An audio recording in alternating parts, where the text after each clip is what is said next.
हम बात करने वाले हैं यूएफसी डिवीज़न के सबसे इंटरटेनर फाइटर के बारे में। अगर आप जानते हो तो उसका नाम है माइकल चैंडलर।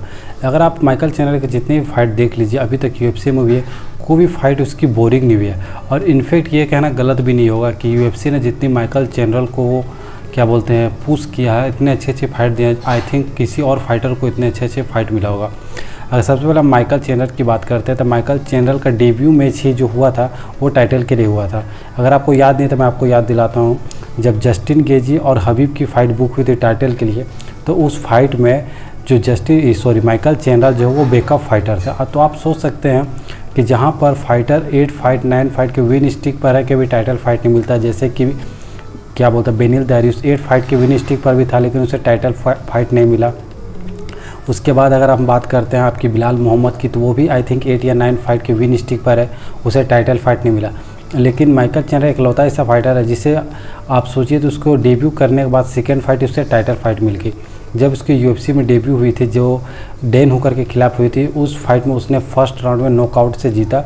और उसकी सेकेंड फाइट जो बुक हुई वो डायरेक्ट सेकेंड फाइट बुक हुई, वो सीधा टाइटल के लिए फाइट हुई थी जो कि चार्ल्स ओलिवेरा के खिलाफ हुई थी। दरअसल हुआ यह था कि जब हबीब ने टाइटल जीता था तो टाइटल जीतने के बाद उसने टाइटल को वेकेट कर दिया और रिटायरमेंट ले लिया, तो टाइटल जो था वो वेकेट हो गया। इस वजह से नए कंटेंडर में माइकल चैंडलर को टाइटल शॉट मिला था और चार्ल्स ओलिवेरा को यूएफसी 262 में टाइटल के लिए फाइट करने के लिए मिला था। जहां पर अगर हम बात करते हैं तो फर्स्ट राउंड में माइकल चैंडलर काफ़ी बेहतरीन तरीके से चार्ल्स ओलिवेरा को डोमिनेट कर रहा था। मतलब आप सोचिए माइकल चैंडलर में काफ़ी पोटेंशियल है फाइट जीतने की या फिर चैंपियन बनने की, क्योंकि वो यूएफसी से पहले बेलाटोर में था और वहाँ का वो चैंपियन था। तो आप समझ सकते हैं कि जब एक चैंपियन किसी और ऑर्गेनाइजेशन में जाता है तो उसका माइंडसेट एक चैंपियन जैसा रहता है। तो जब उसकी फ़ाइट हुई थी यूएफसी 262 में चार्ल्स ओलिवेरा के खिलाफ, तो फर्स्ट राउंड में बहुत बेहतरीन तरीके से चार्ल्स ओलिवेरा को डोमिनेट किया। लेकिन जैसे सेकेंड राउंड स्टार्ट हुआ, सेकेंड राउंड स्टार्ट होते के साथ ही चार्ल्स ओलिवेरा का लेफ्ट हुक कनेक्ट हुआ और वो नॉकआउट हो गया। उसके बाद अगर आप देखें तो यूएफसी में माइकल चैंडलर की काफ़ी बेहतरीन फाइट बुक हुई। जैसे कि उसके बाद आई थिंक उसकी फ़ाइट जो बुक हुई थी वो जस्टिन गेजी के खिलाफ हुई थी। अगर हम जस्टिन गेजी की फ़ाइट जो हुई थी उस फाइट में मुझे लगता है कि माइकल चैंडलर जो है वो अपने लिए फ़ाइट नहीं कर रहा था, वो ऑडियंस के लिए फ़ाइट कर रहा था। अगर आप देखेंगे तो फुल तरीके से मतलब गेम प्लान जो था वो सब साइड में करके पूरा आराम से फाइट कर रहा था। ऐसा लग रहा था कि उससे फ़र्क नहीं पड़ता है कि अगर इस फाइट को जीतेगा तो वो टाइटल के लिए और नज़दीक आएगा या फिर जब वो जीतेगा तो उससे रैंक पुश मिलेगा, ऐसा कुछ नहीं। वो सिर्फ जो ऑडियंस है उसके लिए वो फाइट करती है। और मुझे लगता है वो फर्स्ट राउंड जो काफ़ी डोमिनेट तरीके से कोई भी फाइट उसके सामने आ जाए फर्स्ट राउंड में, आई थिंक मुझे नहीं लगता कि उससे कोई हरा सकता है। जिस तरीके से वो एनर्जी के साथ डू और डाई की तरह वो फाइट करता है और उस फाइट में उसने काफ़ी बोल सकते हैं डैमेज लिया। और उस फाइट को जस्टिन गेजी जीतने के बाद भी उसे टाइटल शॉट मिला था। वहीं अगर हम माइकल चैंडलर की जो थर्ड फाइट हुई थी यूएफसी में, वो हुई थी आपकी टोनी फर्ग्यूसन के खिलाफ। हालांकि फर्स्ट राउंड आप बोल सकते हैं कि दोनों बराबर काफ़ी बेहतरीन तरीके से फाइट करते हैं, लेकिन सेकेंड राउंड में जैसे कि आपने देखा हो कि माइकल चैंडलर जो है वो एक अपर हेड किक मारी थी टोनी फर्ग्यूसन को और वो नॉकआउट हो गया था।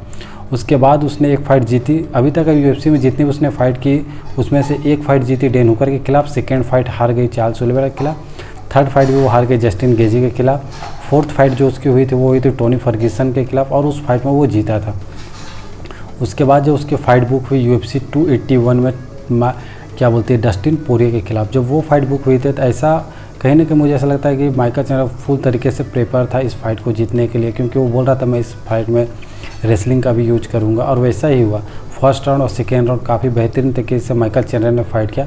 हालांकि फर्स्ट राउंड में आप बोल सकते हैं कि आखिरी के कुछ सेकेंड में डस्टिन पोरिये ने फाइट को अपनी तरफ ले लिया था, क्योंकि काफ़ी डैमेज माइकल चैंडलर को दे दिया।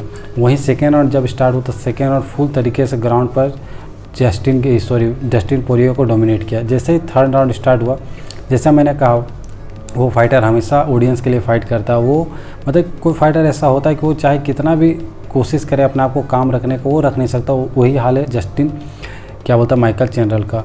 जैसे ही उसने डस्टिन पोरिये को अप करके फिर ग्राउंड में ले जाने की कोशिश की, जब उसने उसे ग्राउंड पर जब उसे थ्रो किया तो उसने इस तरीके से किया कि उसने अपनी बैक लेने की जगह अपनी बैक दे दी और डस्टिन पोरिये ने उसे सबमिट कर दिया। आई थिंक अगर माइकल चैंडलर थोड़ा सा भी दिमाग लगा के उस फाइट को अगर फाइट करता तो मुझे लगता बहुत आराम तरीके से वो फाइट को आराम से वो माइकल चैंडलर जीत जाता। तो डस्टिन पोरिये से फाइट होने के बावजूद भी सोचिए डेना वाइट ने उसे इतना प्रिविलेज दिया, इसीलिए टोनी फर्ग्यूसन ने उसे कहा था कि you get Dana White privilege. और कहीं ना कहीं ये बात सही भी। आप सोचिए कि वो लगातार 2 फाइट हार गया जस्टिन गेजी, डस्टिन पोरिये के खिलाफ, उसके बावजूद भी सोचिए उसको अल्टीमेट फाइटिंग के लिए उसे कोच के लिए अप्रोच किया गया, जो कि उसके अपोजिट में था कॉनर मैकग्रेगर।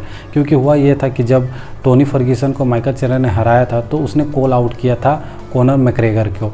तो उसी को देखते हुए माइकल चैनर वर्सेस कॉनर मैकग्रेगर की फ़ाइट बुक होने की काफ़ी सारे न्यूज़ आने लगी थी। इसीलिए क्या हुआ था कि डेना वाइट ने फिर अल्टीमेट फाइटिंग चैंपियनशिप का जो सीज़न रखा गया था उसमें दोनों को कोच रखा गया था।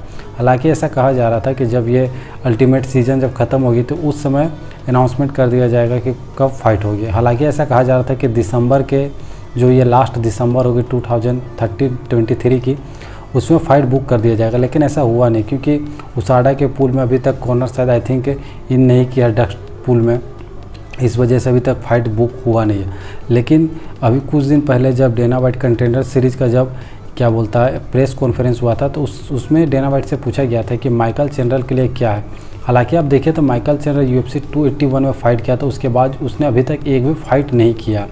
और फाइट नहीं किया एक तरह से बढ़िया भी, क्योंकि देखिए होगा क्या कि अगर वो किसी भी फाइटर से फाइट करेगा, हारेगा, जीतेगा, जो भी है, लेकिन कहीं डैमेज लेगा, लेकिन उसे पैसा जो उस प्रकार का नहीं मिलेगा। क्योंकि देखिए माइकल चैनर का एज भी हो गया 37 या 38 उसका एज हो गया। अगर वो कॉनर मैकग्रेगर से फाइट करता है तो अभी तक UFC में उसने जितने भी फाइट किए 4 या 5 फाइट, उतना पैसा वो नहीं कमाएगा जितना वो कॉनर मैकग्रेगर के एक फाइट में कमाएगा। तो कहीं ना कहीं माइकल चैनर, इसलिए डेना वाइट भी ने कहा कि आई थिंक उसे फ़ाइट के लिए वेट करना चाहिए, क्योंकि कॉनर मैकग्रेगर से जब उसकी फ़ाइट होगी तो वो बिग मनी फ़ाइट होगी। अब देखना ये है, हालांकि अभी तक ये डिसीजन नहीं हुआ कि वो किस डिवीज़न में फ़ाइट होगा, या लाइट वेट में डिवीज़न में फ़ाइट होगा या वेल्टर वेट डिवीज़न में फ़ाइट होगा। लेकिन आई थिंक मुझे ऐसा लगता है कि वेल्टर वेट डिवीज़न में यह फ़ाइट होगी। अगर देखिए यह फ़ाइट अगर वेल्टर वेट डिवीज़न में होती है और कॉनर मैकग्रेगर अगर जीतता तो मुझे लगता है एक फ़ाइट और नहीं तो नहीं वो सीधा टाइटल के लिए फ़ाइट करे। क्योंकि देखिए UFC जो है वो ऑर्गेनाइजेशन है, वो पेपर व्यू सेल करता है, पैसा कमाता है। इस वजह से उसे एक ऐसा स्टार चाहिए जो कि उसे पेपर व्यू सेल करके दे। और कॉर्नर से बड़ा स्टार MMA हिस्ट्री में अभी तक कोई नहीं है। इस वजह से मुझे लगता है कि जब ये फ़ाइट होगी और अगर कॉनर मैकग्रेगर जीतता है तो मुझे लगता है कि उसे नेक्स्ट फाइट सीधा टाइटल के लिए मिला। वहीं अगर हम माइकल चैनर की बात करते हैं तो माइकल चैनर में काफ़ी पोटेंशियल है। आई थिंक आप सोचेंगे कि क्या बोल रहा है, लेकिन मुझे ऐसा लगता है कि माइकल चैनर में इतना पोटेंशियल है कि वो लाइट वेट का चैंपियन बन सकता है। आप सोचिए कि वो जस्टिन गेजी से हार गया, लेकिन जस्टिन गेजी को हराया कौन था? Eddie Alvarez.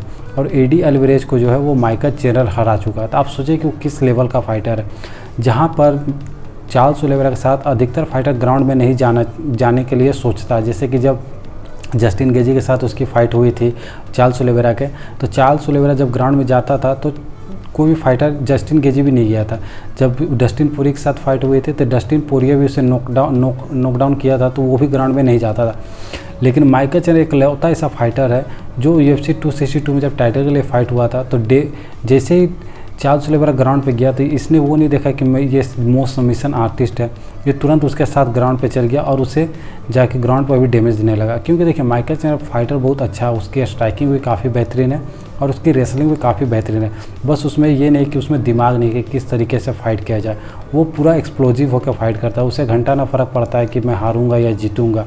इस वजह से मुझे लगता है कि अगर एक प्रॉपर गेम प्लान के साथ फाइट करे माइकल चैनर तो मुझे लगता है बहुत आसान तरीके से कॉनर मैकग्रेगर को हरा सकता है। अब देखना यह है कि यह फ़ाइट कब बुक होगी। मुझे ऐसा लगता है कि यह फ़ाइट आई थिंक जब फरवरी मार्च अप्रैल में आई थिंक ये फ़ाइट बुक होगी। और यकीन मानिए जब ये फ़ाइट बुक होगी तो मुझे लगता है UFC की ये सबसे बड़ी इवेंट होने वाली है 2024 में। तो चलिए मिलते हैं हम नेक्स्ट वीडियो में। आई होप ये वीडियो आपको पसंद आई होगी। आपसे रिक्वेस्ट है कि वीडियो को देख रहे हैं तो चैनल को ज़रूर सब्सक्राइब करें ताकि मुझे भी वीडियो बनाने में मज़ा आए और आपको देखने में मज़ा आए। तो thanks for watching this video.